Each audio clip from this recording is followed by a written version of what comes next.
Ayan guys, testing tayo ngayon ng Class D amplifier.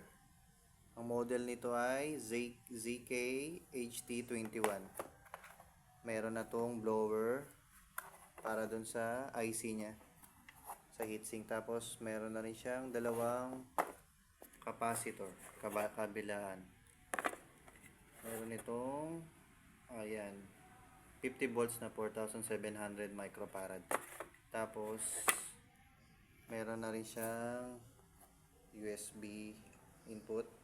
Tapos meron na rin siyang, ayan, may selector na rin ng ng pag magne-next ka ng track.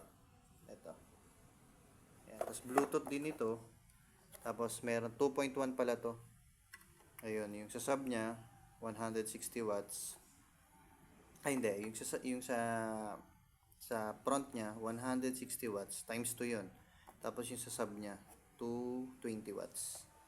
Ayan. May frequency din tayo. Tapos volume ng sub. Tapos sa front natin meron tayong treble and bass, left and right. Tapos yan, ito yung main natin. Testing natin. Meron din pala tong auxiliary input. Pwede ka dito mag-auxiliary input. Tapos pwede rin Bluetooth. Tapos ito, pwede to 15 to 36 volts ang hinihingi niyang power supply. Ayan, testing natin.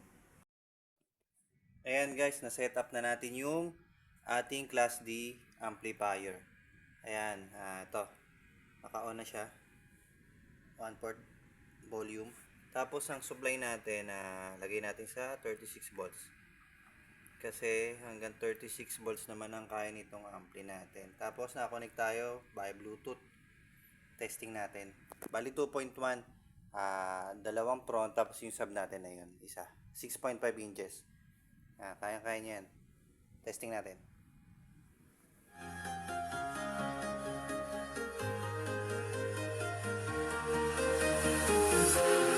Walking alone, the streets are empty. The only thing I can see is my own silhouette. I'm getting stronger, step by step. The clock is ticking, but there's no time for regrets. I've been flying from town to town, from London to Taiwan. I've been all around the globe trying to protect your soul. We are heroes tonight. We will fly above the sky. We are heroes tonight. Yeah. We are heroes tonight. We will fly above the sky. We are heroes tonight.